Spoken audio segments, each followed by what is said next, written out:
Yo, what's up, booktube? I'm coming at you with a pretty manic video here.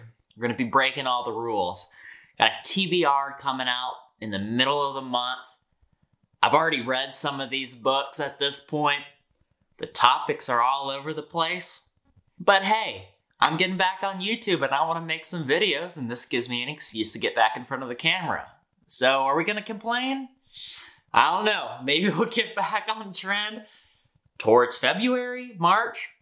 I'm not that great about meeting timelines, but we'll see.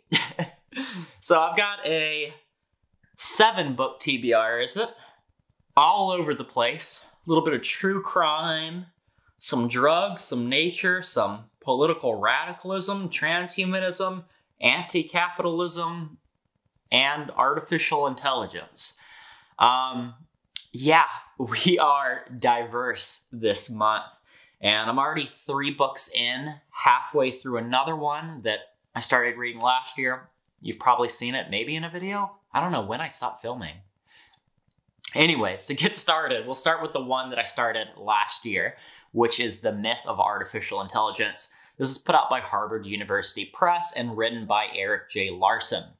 Subtitled, Why Computers Can't Think the Way We Do. And that's the secret of this book. This is a good title, clickbait-wise. The Myth of Artificial Intelligence. At first glance, what does that mean? Does that mean artificial intelligence isn't real, or does that mean how we currently define it isn't correct? And the latter is true here. Really, this is talking about why AGI, or artificial general intelligence, is hard or near impossible. And I'm about halfway through the book. It does a good biographical history of how we got to where we are, which is super interesting. First off, with neural nets, deep learning, and machine learning right now. And then starts talking on the problems in philosophy with figuring out how a human mind thinks and how we leap to conclusions and how we haven't figured out how to make that happen in a computer yet. So this is really interesting. A little dense, but readable for somebody like me who barely got out of high school and God knows doesn't have an engineering bone or a coding bone or a software bone in his body. So I still think it's readable for the average person. All right. Second up, off the back of AI, we have another AI similar book, The Age of Surveillance Capitalism, subtitled The Fight for a Human Future at the New Frontier of Power by Shoshana Zuboff. I hope that's correct. This is a tank of a book. It is about 680 pages with notes, probably without notes, a little over 500 and some change. So obviously this is a critique of capitalism, very leftist, specifically Google and big data companies and how they change our behaviors and extract data without permission. It's the 2 biggest things. And I got a lot of thoughts on this. Pros and cons. I like capitalism, but I hate capitalism at the same time. I think it breeds innovation, but I also think it leads to advantage taking and extraction of the environment. And I don't know of a better system. I think a well-regulated capitalism, a heavily regulated capitalism with a redistribution might be the way to go.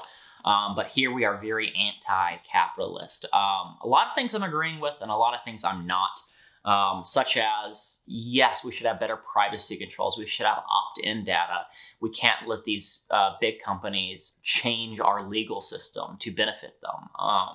And this gets into all the gory details, all the theory, kind of mixes in a little bit of like critical theory, like colonial critiques of how these companies are operating as if they are a colonizer, like we saw with in the Middle Ages or the 1600s with Britain and all them. But very interesting, and you will definitely have some opinions based off of it. Now, I talked about data, but I kind of put in that little thing about you need to have consent. I don't think all data collection or surveillance capitalism is bad. And the reason being, just as a quick example, is I have this ring here, this Aura ring that collects data on my health. Now, unfortunately, the company buys and sells my biometric data, which is really shitty, but they are creating some cool innovations, such as this ring has a little feature where if your respiratory rate and your HRV go down, it gives you a notification you might have COVID, and other various stuff like that. Now, if I could opt into this data harvesting and this just wasn't sprung on me, I would have regardless, but since I wasn't given the option, I'm pretty peeved about it. So we can see pros and cons within surveillance capitalism. Coming up here, I have To Be a Machine by Mark O'Connell. Mark O'Connell is a journalist. This book is subtitled Adventures Among Cyborgs, Utopian Hackers, and the Futurist Solving the Modest Problem of Death. And I would put myself firmly in this crowd. Definitely a utopian, probably a futurist, and definitely anti-death as a whole. This is pretty funny on the movements. It kind of treats them as a novelty or a sideshow act, in my opinion. But I think this is going to be a really interesting book for either you, the audience, or myself to get a outside perspective. I've been reading and researching all the topics within longevity, utopianism, stuff like that for years now. I'm probably in the weeds. I've probably lost the average perspective. So I think this will be very beneficial for me, particularly to get a good read of what the world thinks of us. But I think it's going to be fun as well. So we have a lot of books here about change. The next one I want to talk about, so we have like, a little bit of utopianism here, anti-capitalism here, and some pro-environment, anti-climate change in Nature's Best Hope. I have a full-length review of this already on my Instagram if you want to give that a read. Otherwise, you'll be getting a good review of this at the end of the month here in my wrap-up. But Nature's Best Hope is all about what the individual can do in rebuilding ecosystems, saving endangered species like the monarch butterfly, and reintroducing native plants to strengthen your local environment. So this isn't a big picture climate change thing, although it has implications. But this is really a book that you can take action on. And spoiler alert, if I do the actioning on Nonfiction series, this is going to be one of the first in which I do so, but we might need to wait for spring to make that happen. I have a lot of talk about what I want to do, philosophies that I want to enact, changes I want to make with the world, and then I have rules for radicals. So this is obviously focused on political radicals, protesters, whatnot, but I see utopianism, anti-capitalism, all these different things as something that you do need to get off your butt. Stop reading theory, stop reading books about it. And if you actually want to make some of this stuff happen, get into the real world. And this is as it's subtitled, a pragmatic primer for realistic radicals. So this is a book put out in the 1970s by Saul Alinsky here. And it's about actually creating change in your world. And to me, I think that's incredibly beneficial. Have not dived in so far, but I am looking forward to it. And selfishly, I digress. Reading this for the wrong reasons, it's about 180, 85 pages, little under 200. So it'll be a nice one to add to that little checkbox for Book a Week Challenge. Coming up on the home stretch here, I have Asset Revival. You can also read a review of this already on my Instagram. I have already finished this book. This is all about assets, LSD, psilocybin's place in current medical research. So it's subtitled here, The Psychedelic Renaissance and Quest for Medical Legitimacy, put out by Danielle Gifford. And this is all about what went wrong in the 1960s,